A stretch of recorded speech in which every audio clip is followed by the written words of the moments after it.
The courtroom is supposed to be the place where justice speaks, where the weight of what someone has done finally catches up with them.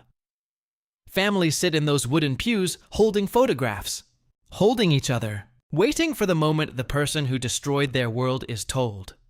It's over. But sometimes, that moment never comes, not in the way anyone expected, because some criminals don't break down. They don't bow their heads. They don't cry. They laugh. Today, we're looking at 12 of the most chilling moments in courtroom history, when convicted killers faced justice and responded with a smile. It's 1989, Los Angeles, a city that had spent years living in fear. Richard Ramirez, the Night Stalker, had broken into homes across California. He had tortured, murdered, and terrorized an entire region. When police finally caught him, the relief was overwhelming. Then came sentencing. 13 counts of murder. Dozens more charges. The evidence was devastating, and Ramirez sat through it all, smirking, not flinching. Not shrinking, smirking. When the death sentence was handed down, he looked at the cameras, raised his hand, and said, "See you in Disneyland." The families in that courtroom were speechless. Psychologists who studied him said it wasn't nerves. It wasn't a mask. Richard Ramirez genuinely didn't experience the moment the way anyone else in that room did. He died on death row in 2013, before California could ever execute him. But that smile? That quote? It never left the people who were there. Charles Manson didn't kill anyone himself. He didn't have to. He had an entire family willing to do it for him. And the Tate LaBianca murders of 1969 shocked the world into silence. But silence was never Manson's style. During his trial, he carved an X into his own forehead. He outburst at the judge. He sang, he laughed. He turned the entire proceeding into a performance, and his followers in the gallery mirrored every single thing he did. When the death sentence came, later commuted to life, Manson didn't flinch, because to Charles Manson, the courtroom wasn't a place of reckoning. It was a stage, and he believed, right until the end, that he was the star. Ted Bundy killed at least 30 women, possibly more. He confessed to 30 before his execution. But investigators believed the number was higher, and yet, if you watched him in court, you'd struggle to believe it. Bundy represented himself. He flirted with witnesses. He smiled at the gallery.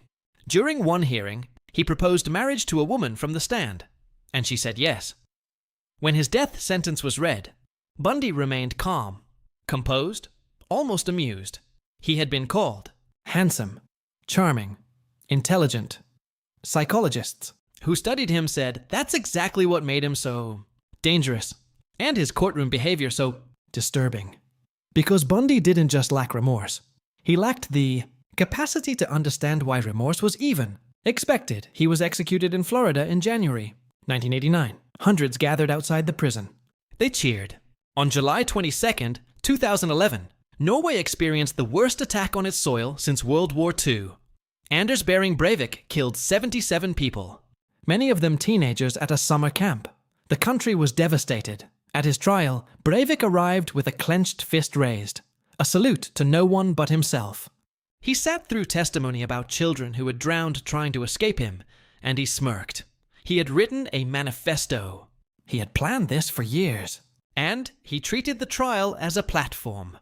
One final opportunity to broadcast his ideology. When sentencing came, there was no remorse. No recognition of what he had taken, just that same cold, composed expression he had worn from the beginning. 21 years.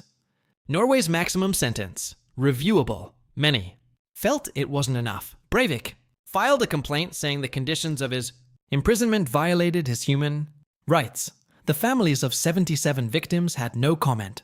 John Wayne Gacy was known in his Chicago neighborhood as a friendly, community-minded man who threw parties and dressed up as Pogo.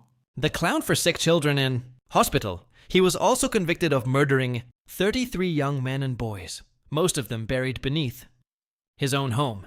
During his trial, Gacy smirked at investigators. He mocked the prosecution. He joked with his own attorneys. Even after conviction, he continued painting self-portraits of Pogo and selling them to collectors. When sentencing came, Gacy showed no remorse. He maintained even then